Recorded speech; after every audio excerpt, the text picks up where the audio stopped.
Good morning. This is the BLAINESWORLD webcast that can be found each week on Facebook, YouTube, and LinkedIn. You can also listen in on Spotify or Apple Podcasts and get more information about this show and past shows at my website, which is behind me, blainesworld.net. I'm your host, Blaine Greenfield, and I'm here in my Zoom studio in lovely downtown Fairview, North Carolina. Each week, we focus on information about people and organizations in both Western North Carolina and throughout the country. And toward that end, it's my pleasure to introduce Chaplain John Wenderlein for being my guest today. John, you can wave to all your fans and friends who are watching this. Okay, hey, everybody. So give a big wave. There you go. Okay. Chaplain John is an author of 2 books in a series, one called Remember Me, End of Life Stories Through the Eyes of a Hospice Chaplain, and his latest, Delayed Honor, about Vietnam veterans coming to the end of their lives. He lives and works in Central Florida with his wife, Melinda. And so the question, John, I always ask, and again, we'll just tilt the camera again. We kind of lost you a little bit. So there you go. Perfect. The question I always ask, as a kid, you grew up where? I grew up all over. My father was Navy, so we traveled. We probably were in 6 or 7 states in the Bahamas, all over kind of. I call myself a Floridian because my wife and children, grandchildren, and my daughter live here. So I kind of I've migrated here. As a kid, where's the longest place you ever lived? I lived in the Bahamas for about 7 years. Now, when you were a kid growing up, did you always know you wanted to be a hospice chaplain? No, sir. When I was growing up, I thought, like anything, we have different desires and different passions. It wasn't until I was in my early 50s that I just had such a passion to do this. So in another life, what did you do? Well, I actually worked for a large lumber yard, selling building materials and managing big lumber yards. And then kind of migrated into this. That's very cool. So I think I told you off there, I haven't spoken to that many chaplains in my life. How does one become a chaplain, or what got you into it? Well, I'll tell you, I was finishing one of my degrees in the late 90s. And we were sitting in a class where, our president was getting us into a war. Bush was Desert Storm, whatever it was called. And we had many of our students in the seminary were young men who had joined the National Guard, and they were being called up. They didn't expect to be called up, but they were being called up. I think you remember, I'm sure you remember that some people were fleeing to Canada, some doctors refused to go. Well, I read an article that said for about every 1,200 soldiers, there was one chaplain. And I thought to myself at that age, I was in my early 40s, I said, I've got to join the military. I've just got to go. I called my father and he was excited. He said, well, you better join Navy, but you're probably too old. I was going to be 41. So I went. Wait. I have to stop you a second. I thought you were 41 now. Well, I wish I was. Oh, no, I don't wish I was. I don't want to wish myself any younger, but I was 41 at the time. And I didn't really even have an idea what hospice was. Once the military route didn't work, I was kind of saddened somewhat. So I was dropping a bill off to one of my builders, and I looked over at a door, and there was this sign that said the company's name, Hospice. And I thought, hospice? Oh, that's those people who deal with people who are dying or dead. Right. Yeah. That's what I thought. And I went in there, and subsequently, they couldn't wait to get me out there in the field with them, just working part-time for them. And then 6 months later, they said, please come to work full-time. So I took a substantial pay cut, and I've never had such a great time in all my life, but now. No, you started working as a hospice chaplain? Is that what you call it? I walked in saying, hey, if you need a volunteer, I have a master's degree and I'm a minister. I said, love to just help. And boy, I tell you, 45 minutes later, they couldn't wait to say, John, we want to hire you. And I said, don't have to hire me. I'm going to volunteer. They said, no. Well, little did I know they had in mind to hire me in about 6 months. Still working with the other jobs, other profession, but doing this as often as they would call on me, which was quite often. And then woke up one morning with them saying, John, we want to hire you full time. And my wife and I prayed about it, and we said, let's go to work. Now, talk about being a hospice chaplain, because a lot of people, like I said, hear the term hospice, but even the two together, what exactly is a hospice chaplain? Well, that's sometimes a very much of a misnomer, Blaine. People think that hospice chaplains going to carry the Holy Bible into the room and going to just beat it over their head until they say the magic words, and we're good to go. But that's really not the way it works. It's hospice chaplain has to handle the spiritual side of a person's passing. So often the nurses have done everything they can do, and there's still something there that they can't seem to fathom or figure out. And that's when they call the chaplains. And if you got a good working relationship with your nurses, they call you quite often. And of course, I visit the patients on a regular basis, unless they, choose not to have chaplaincy, which happens once in a while. But that's what we do. I many times, Blaine, have talked about 70 Corvettes, have talked about vacations in Hawaii. But you know what? I've never, and I say that very boldly, I've never had a patient not still wonder at the end of their life, what's next. And, that's why I'm there. Wherever they are, I meet them. I meet them where they're at, and we talk. And talk also, John, about the fact that as a hospice chaplain, though, is it tied into any particular religion, or it can be for anybody? No, it's not tied to any certain religion. There are rules, there are things, qualifications. You have to be ordained in good standing with your whatever denomination has ordained you, and then you don't want to be that person who proselytizes. That's not our job, and it wouldn't be my job anyway. As a spiritual man, I've always felt the need to have conversation with people. So the only other qualifications is you have a master's degree, and and you hopefully have a little bit of training. There's some CPE classes that you have to take in preparation for your position, and I'd already taken those when I signed up. And so one of the nice things that you do, I'm hearing you say, and I know other chaplains have done this as well, is that you're helping them people theoretically of all different religions. Amen. I do. They don't have to be a certain religion. They just want now they request the chaplain, or do you offer your services? How does that work? Well, what happens when a person comes on hospice, the state requires, or actually the government requires them be visited by 5 different people. Your nurse, your social worker, you have a CNA that'll come help, maintain, and you'll have a doctor. And then of course the chaplain. They can refuse chaplaincy. They can say, I don't want that chaplain.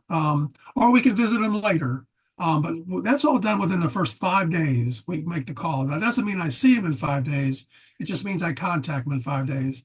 And then I'm with them, throughout the duration of however long it is that they're here on this earth. They mentioned refusing. Do some people refuse? They do. Sometimes it's for religious reasons. There's certain denominations out there who don't have, don't care to have conversation. And then there's, I have to tell you that what I've found over the 8 or 9 years I've been doing this, that there's just a really bad misnomer about what we do. Again, we don't. I do carry a Bible with me, but it's only a small version. If they want to talk, then more power to it. But I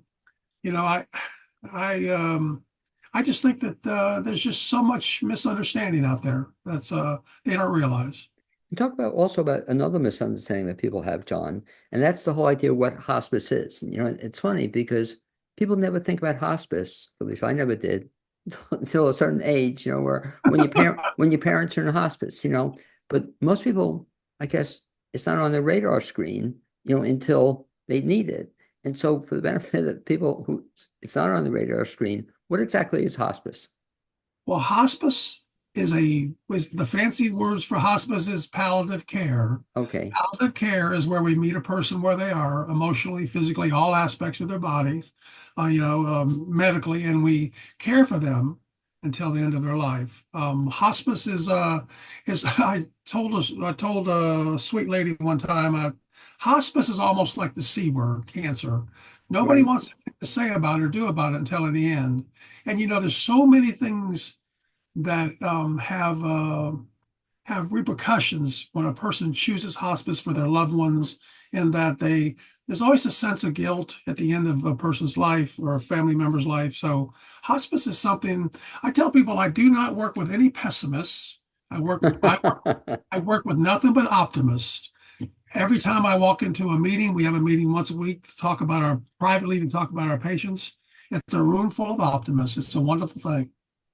It's funny you're saying this because I remember so well as you're talking, the very first time I heard it must have been in my 40s or something. My mother was telling me about her friends who were in hospice. I never heard of it before. It was in my 40s. And then, but they spoke so glowingly of it. They said that their friends, and this was long before they went to hospice, but it's such a great experience on it. And it was so, I couldn't believe it. They were dying and they had a lovely experience. But I guess that's the goal for you to make it. That is. That's our number one goal. I had a patient ask me one time when I came into her room. She said, "Chaplain, why do you keep asking me how I'm feeling?" I said, "Well, you had to know her. She was a 99-year-old staunch New Yorker Democrat. That you can just picture that Right. person. Not that I'm not. That's just the way she was. But she was real hard around the edges. And I finally looked at her and took a pause and looked at her and says, because I just love you too much for you to be in pain. And I said, if you're in pain, I'm going to get on my phone right now and call my nurse. And she's immediately going to come as quick as she can come. And then she's going to call the doctor who's on call and change your medicines within an hour so you feel better. I said, but I just can't, I could not stand for you to be in pain. So I won her over, and she was my best friend after that. But I'm still just hearing that story. But what a beautiful story. That's what you're in business to make life easier, I guess, for people. That's what it's about. A lot of people are confused, as I was for a long time too. But when you think about hospice, is there a particular period of time that hospice ranges? Is it a month, a week, a year? How long is hospice go for? But again, that's another one of those misnomers that people don't Right. truthfully understand because it's not in our power to know exactly when a person's going to leave this earth. Doctors give us your best guess. The qualifications for hospice is that you've been given 6 months. The doctor says 6 months. Now, I have to tell you, I've had patients pass away before I've had them come on one day and die the next. Wow. Never even have a chance for me to contact them. I've had them pass away on the way from the hospital to the care center in the ambulance. But I've had them around 2.5, 3 years, Well, and still declining in that time. Well, that was my mother-in-law, 2.5 years. Yeah. But what you said is so on target because I remember my wife and her sister was always asking, how long does she have to live? And you can't, you can ask the question, but in some respects, it's a stupid question because nobody knows. Nobody knows. But they were kept telling, anytime, it's 2.5 years. Have you ever seen, John, this amazing, I guess, a gift from God when it happens that people enter hospice and they get out of it or they're kicked out of hospice? Does that ever happen? Yes, it has. It does happen. In fact, probably one of the cutest stories I have is when I was working for the other company I came to work for, and I had just a sweet, sweet, sweet, your typical church lady kind of person who came on our service. She was unconscious at the hospital when she came on, so they transported her to a care center, in a care center, we work through their medicines to get them corrected. And then when I finally saw her a week later, she was conscious, she was awake, and she was having conversation. And probably in the next 6 months, she got to feeling better. And I had to go with a nurse and tell her that we were going to have to take her off of hospice. And it was like telling her she couldn't go shopping. Because she gets all these people visiting her, the nurse, all these 5 people, and because sometimes when you get older, you can get lonely. People die around you. Right. So I've had that happen. It doesn't happen a lot, but it does happen. Reminds me of, people who foster pets, and they become a failed foster. So in your case, I guess maybe that's what you pray for or hope for. But as you see somebody, that'd be a fun way to go into it. It's just saying, hey, I'm here to provide hospice care, but I hope you fail. I hope it doesn't, you don't need me, that'd be cool. Well, when I'm sitting beside a bed of a patient who's been sick for a long time, Yeah. who's very frail, and the family members will all stand around, and you can just see they're exhausted. They'll say, "Chaplain, will you pray?" I said, "Well, of course I'll pray." And I'll look at them and I'll say, "Well, listen now, I'm going to pray the Lord's merciful. he's kind and he's gracious. But now it doesn't mean that your mama or your daddy can't get up out of that bed, and we'll all be happy. But today I'm going to pray the Lord's merciful. So I mean, I preach that conversation a lot. No, listen to you, I'm just putting a smile on my face, which is kind of cool because I guess it's one of the things you try to do, though. You get them to smile if you can. Yes, I do. Been a small number who nothing affected them. They just simply were scared to death to die, and they went out screaming. And literally, we had one patient who just went out screaming in our care center, and no medicines could completely knock him out. It was just a heart-wrenching. It was very sad. The um the other question that comes up or to mind, and you probably get asked this a lot too, is that when people are in hospice care or not well or not they're dying, um, you read about it all the time, but I'll ask you to articulate it. The number one regret that people tell you when they're dying. Well, it's the woulda, coulda, shoulda syndrome. How many times have I heard a sweet lady say, "Me and Bob bought the motor home. We were going to travel. We were going to go to Europe." Because so often, we have the mindset of living 150 years, and the Lord comes and gets us when He's going to get us. And it's never expected. It's only when there's a long illness or a long sickness that people are just exhausted from it, and they just, the blessing is that it ends. But I get that all the time. I get that we were going to travel.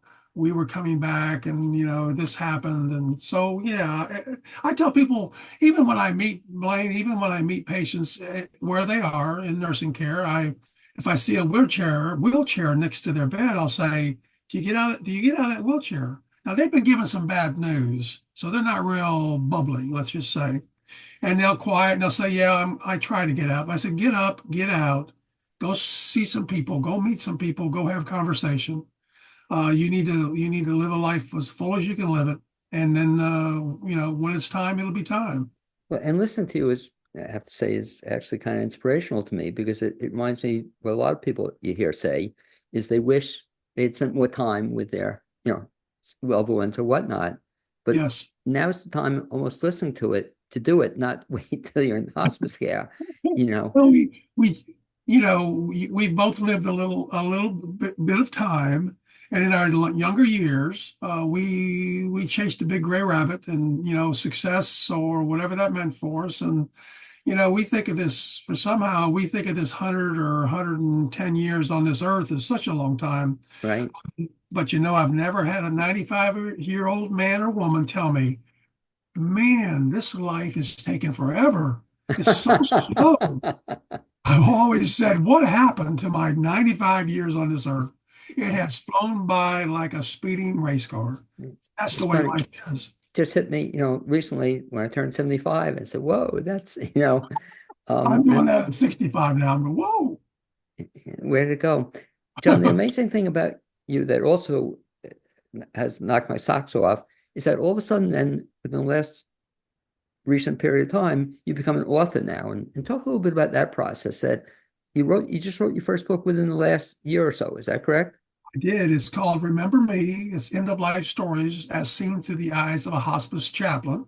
That was my first book. It kind of tells my story of how I got involved and then 10 wonderful stories. I believe with all my heart that everybody has a life story that must be told. And I make reference, the first story in my book is called Rodney. And do you remember a comedian named Rodney Dangerfield? Sure. Yeah. Well, this gentleman I met in his home, he was every bit of Rodney Dangerfield as you'd ever want to meet. Outgoing, bodacious, just a matter of fact kind of guy. And I just loved him to death before he passed. It was wonderful. And then, of course, I moved on to a second book. We've buried a generation of World War II veterans. I know you said your daddy fought in World War II. Right. So they're pretty much gone. The last one I had was 104. And he was an Army Air Corps pilot, if you can imagine. It was wonderful to talk to a gentleman like that, because in 1948 the Air Force came around, but until Right. then it was the Army Air Corps. But now we have Vietnam veterans who are coming to the end of their life, and my second book deals exclusively about them. It talks about the thoughts of the day, some of the movie stars of the day of that time that were disrespectful. And then some of these gentlemen have not really faced these sort of things until the end of their lives. I had patients, family members tell me, he never talked about this till now. So I tell people they were downloading. They were downloading those things that bothered them so much. And I put that in my second book. And then, of course, the third book I'm plugging along with. I tell people all the time, for me to be an author is by the grace of somebody other than myself, because it was not in my culture or nature to. I was an athlete when I was younger, so I didn't have to. Let's just say I didn't have to be very studious. Well, But talk to me about your writing, because it knocks my socks off. That you then, on top of everything else you do you get up in the morning and write for 2 hours a day, or how do you write? no, I don't. I'll tell you what happens is when I run across something, when I run across a patient that I think the world of, or, I may have one or two little stories. Like we went on a little short vacation. We have a little camper. We go camping, and this weekend I wrote a couple stories that had kind of been with me a couple of weeks. I changed the names of the patients. I changed, the situation, but it's still all straight in line to truth.